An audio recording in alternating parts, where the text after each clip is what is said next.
Dia 27 de fevereiro. Juízes 7. Jerubaal, isto é, Gideão, e todo o seu exército se levantaram de madrugada e acamparam junto à fonte de Harod. Os exércitos de Midian estavam acampados ao norte deles, no vale perto da colina de Moré. O Senhor disse a Gideão: "Você tem guerreiros demais. Se eu deixar todos vocês lutarem contra os midianitas, Israel se vangloriará diante de mim, dizendo que se libertou por sua própria força. Portanto, diga ao povo: quem estiver com medo e assustado pode deixar este monte e voltar para casa." 22.000 homens voltaram para casa, restando apenas 10.000. O Senhor, porém, disse a Gideão: "Seu exército ainda está grande demais. Desça com eles até a fonte e eu os provarei para determinar quem irá com você e quem não irá." Quando Gideão desceu com os guerreiros até a fonte, o Senhor lhe disse: "Separe os homens em 2 grupos. Num grupo, coloque todos os que bebem água das mãos, lambendo-a como fazem os cães. No outro grupo, coloque todos que se ajoelham e põem a boca na água para beber." Apenas 300 homens beberam água das mãos. Os demais se ajoelharam e puseram a boca na água. O Senhor disse a Gideão: "Com estes 300 homens, eu livrarei Israel e entregarei os midianitas em suas mãos. Mande para casa os demais." Gideão ordenou que recolhessem as provisões e as trombetas de chifre de carneiro dos outros guerreiros e os mandou para casa, mas manteve consigo os 300 homens. O acampamento midianita ficava à frente de Gideão, descendo o vale. Naquela noite, o Senhor lhe disse: "Levante-se, desça ao acampamento dos midianitas, pois eu os entreguei em suas mãos. Mas se você tem medo de atacá-los, desça até o acampamento com o seu servo Purá. Ouça os midianitas, ouça o que estão dizendo e você se encherá de coragem e terá ânimo para atacar." Então Gideão e o seu servo Purá desceram até os limites do acampamento inimigo. Os exércitos de Midian, de Amaleque e de todos os povos do leste cobriam o vale como uma nuvem de gafanhotos. Seus camelos eram tão numerosos como os grãos de areia da praia, impossíveis de contar. Gideão se aproximou no exato momento em que um homem contava um sonho a seu amigo. O homem disse: "Eu tive um sonho, no qual um pão de cevada veio rolando para dentro do acampamento midianita. Então bateu numa tenda e ela virou, desmontando-se."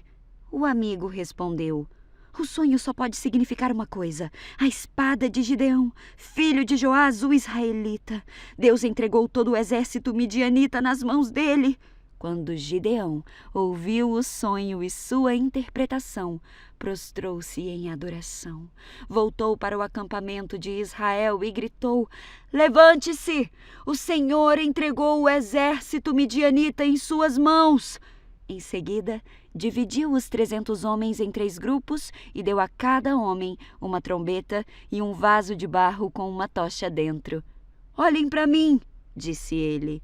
"Quando chegarmos à beira do acampamento, façam o que eu fizer. Assim que eu e todos os que estiverem comigo tocarmos nossas trombetas, toquem as suas também ao redor de todo o acampamento e gritem: 'Pelo Senhor e por Gideão!'" Pouco tempo depois da meia-noite e da troca da guarda inimiga, Gideão e os seus 100 homens chegaram aos limites do acampamento midianita.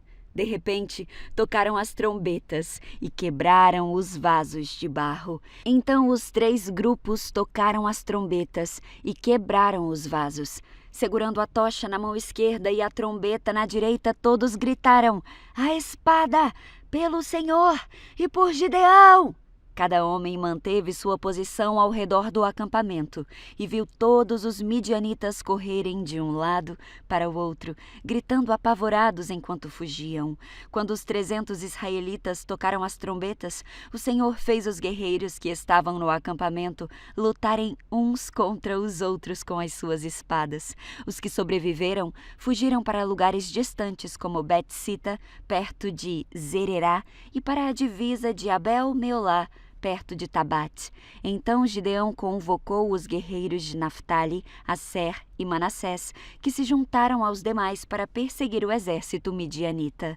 Gideão também enviou mensageiros a toda a região montanhosa de Efraim, dizendo: desçam e ataquem os midianitas. Não permitam que eles cheguem aos pontos mais rasos de travessia do Jordão, em Bet-bara.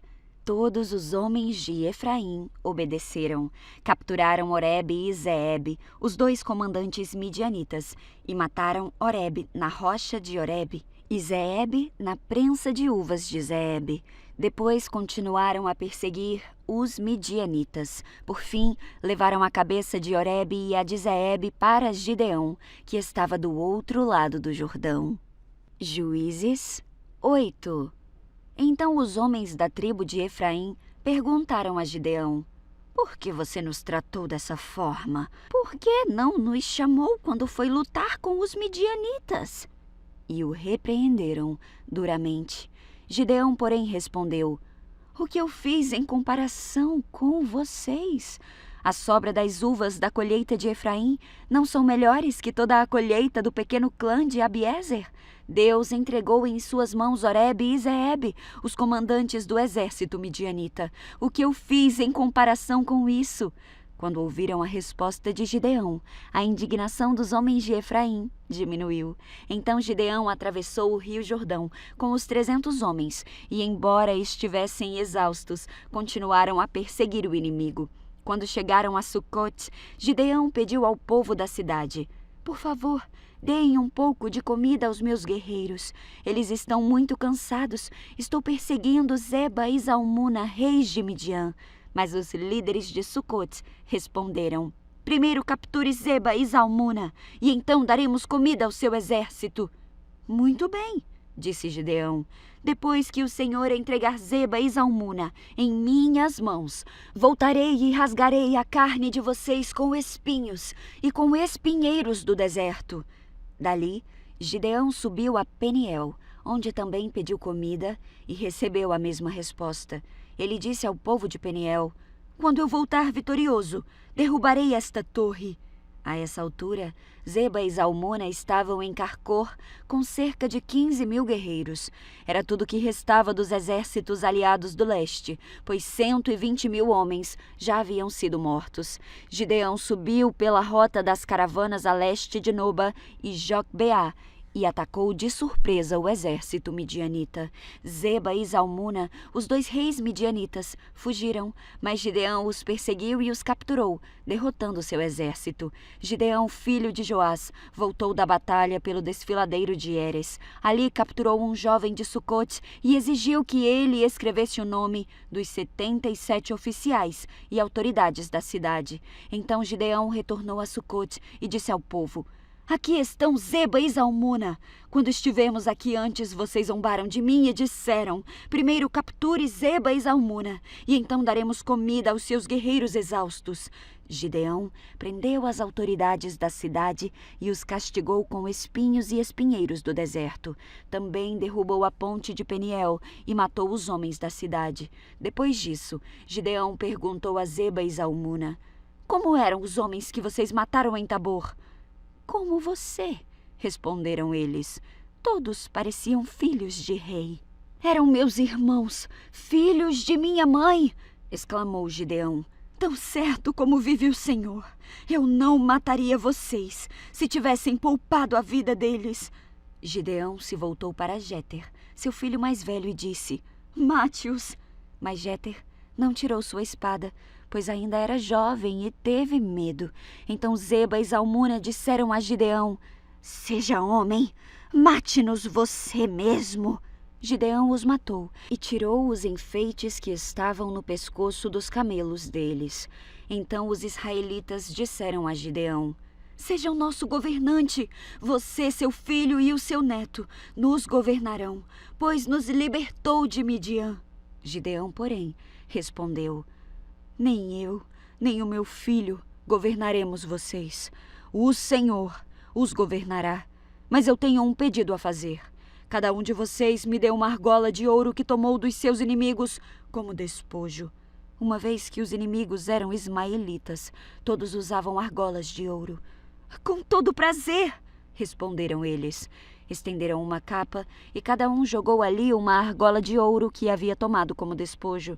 O peso das argolas de ouro totalizou pouco mais de 20 quilos, sem contar os enfeites, os pendentes e as roupas de púrpura que os reis de Midian usavam, além das correntes que estavam no pescoço dos seus camelos. Com esse ouro, Gideão fez um colete sacerdotal e o colocou em Ofra, sua cidade. Todo o povo de Israel, porém, se prostituiu, fazendo do colete objeto de adoração, e ele se tornou uma armadilha para Gideão e sua família. Esse é o relato de como os israelitas derrotaram Midian, que nunca se recuperou. Durante 40 anos do restante da vida de Gideão, houve paz na terra. Então Gideão, filho de Joás, voltou para casa. Gerou 70 filhos do sexo masculino, pois teve muitas esposas. Também teve uma concubina em Siquém, que deu à luz a um filho seu, a quem ele chamou de Abimeleque. Gideão, filho de Joás, morreu quando era muito idoso e foi sepultado no túmulo do seu pai Joás em Ofra, no território do clã de Abiezer. Logo depois da morte de Gideão, os israelitas se prostituíram, adorando imagens de Baal e fazendo de Baal Berit, seu Deus. Os israelitas se esqueceram do Senhor, seu Deus, que os havia livrado de todos os seus inimigos em redor. Também não demonstraram lealdade alguma para com a família de Jerubaal, isto é, Gideão, apesar de todo o bem que ele havia feito a Israel. Juízes 9. Certo dia, Abimeleque, filho de Gideão, foi a Siquém visitar os irmãos de sua mãe e disse a eles e aos demais membros do seu clã materno: Perguntem aos líderes de Siquém se preferem ser governados por todos os 70 filhos de Gideão ou por um só homem. E lembre-se de que eu sou da mesma carne e do mesmo sangue de vocês. Então os tios de Abimeleque transmitiram a sua mensagem a todos os líderes de Siquém, que depois de ouvirem a proposta, decidiram em favor de Abimeleque, pois era parente deles. Deram-lhe 70 moedas de prata do templo de Baal Berit, que ele usou para contratar indivíduos desocupados e desordeiros, que concordaram em segui-lo. Ele foi à casa do seu pai em Ofra e ali, sobre uma pedra, matou todos os seus 70 meio-irmãos, os filhos de Gideão, exceto Jotão, o filho mais novo, que fugiu e se escondeu. Então os líderes de Siquém e de Bet-Milo convocaram uma reunião debaixo do carvalho perto da coluna em Siquém e proclamaram Abimeleque rei. Quando Jotão soube disso, subiu ao topo do monte em Gerizim e gritou: Ouçam-me, cidadãos de Siquém! Ouçam-me se querem que Deus os ouça! Certa vez as árvores resolveram ungir um rei. Primeiro disseram à oliveira: Seja nosso rei. Mas a oliveira se recusou e disse: Devo deixar de produzir o óleo que agrada a Deus e às pessoas, só para ser a mais alta das árvores que o vento agita? Então disseram à figueira: Seja nosso rei. Mas a figueira também se recusou e disse: Devo deixar de produzir meus frutos doces e deliciosos só para ser a mais alta árvore que o vento agita? Então disseram à videira: Seja nosso rei. Mas a videira também se recusou e disse: Devo deixar de produzir o vinho que alegra as pessoas e a Deus só para ser a mais alta das árvores que o vento agita? Por fim, todas as árvores se voltaram para o espinheiro e disseram: Seja nosso rei.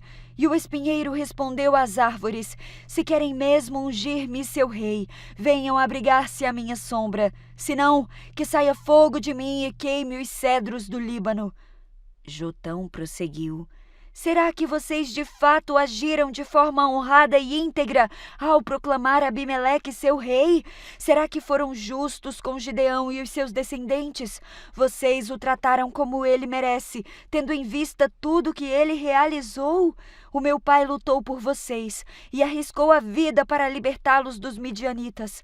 Mas hoje vocês se rebelaram contra ele e os seus descendentes e mataram seus 70 filhos sobre uma pedra.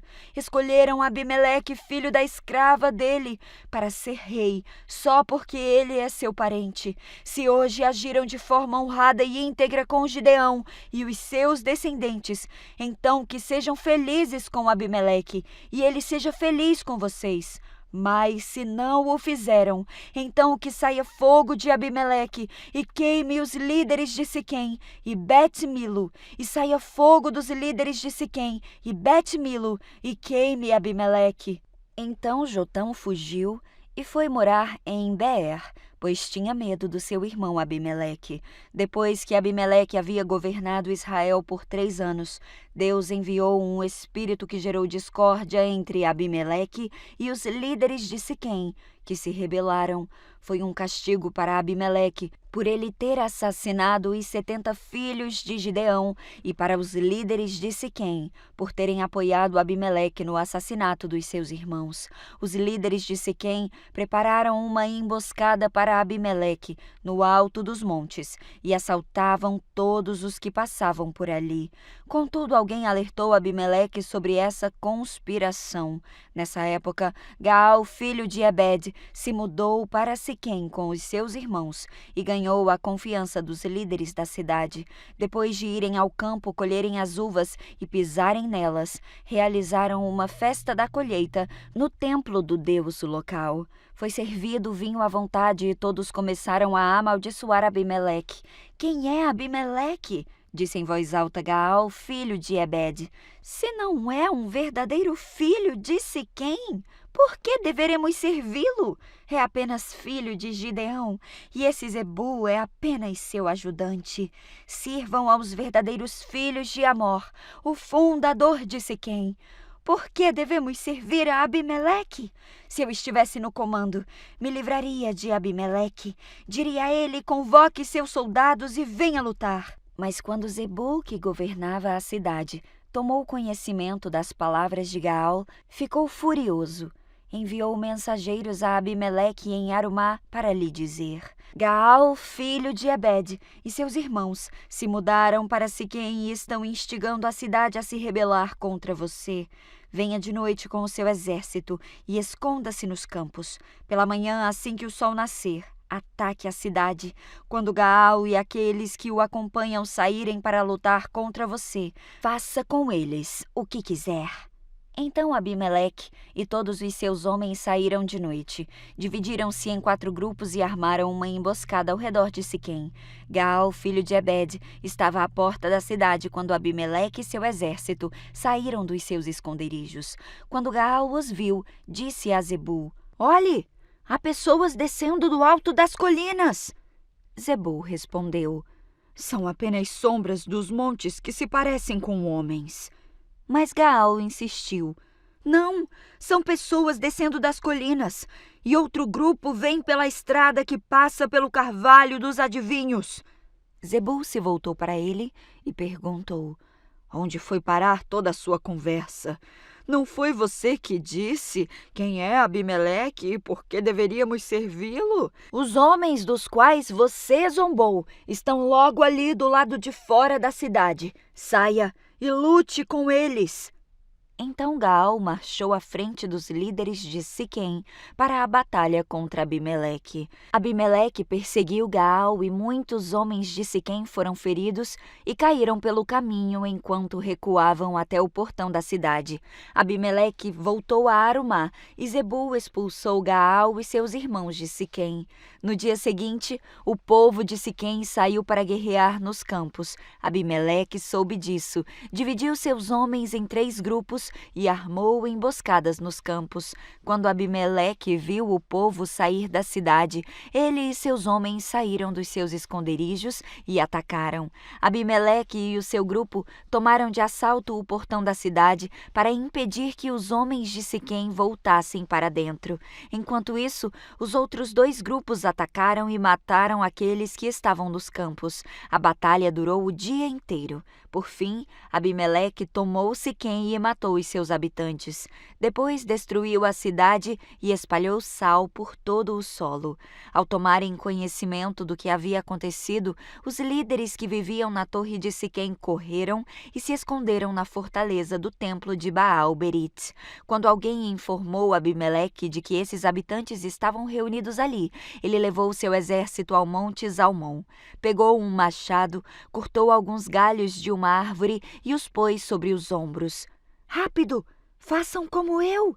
disse aos seus homens. Assim, cada um cortou alguns galhos e fez como Abimeleque. Então amontoaram os galhos junto às paredes do templo e puseram fogo. Todos que viviam na torre de Siquém morreram, cerca de 1000 homens e mulheres. Em seguida, Abimeleque atacou a cidade de Tebes e a conquistou. No meio da cidade, porém, havia uma torre forte e toda a população, homens e mulheres, fugiu para lá. Trancaram-se por dentro e subiram até o terraço. Abimeleque foi até a torre e a atacou. Mas quando se preparava para incendiar a entrada da torre, uma mulher que estava no terraço jogou na cabeça de Abimeleque uma pedra de moinho que rachou seu crânio.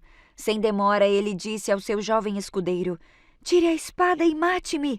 Assim ninguém dirá que uma mulher matou Abimeleque." O jovem o atravessou com uma espada e ele morreu.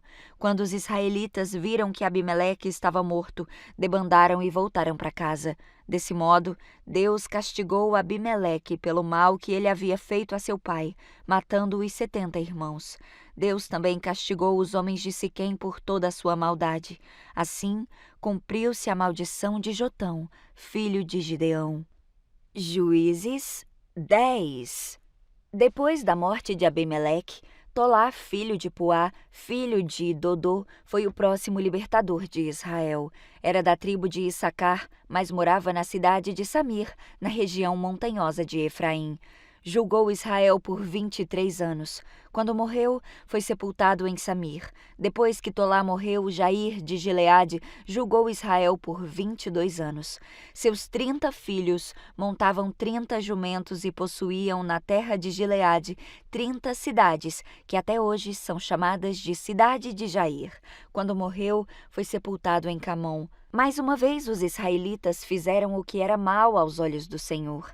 Serviram às imagens de Baal e Astarote e aos deuses da Síria, de Sidom, Moabe, Amon e da Filístia. Abandonaram o Senhor e deixaram de servi-lo.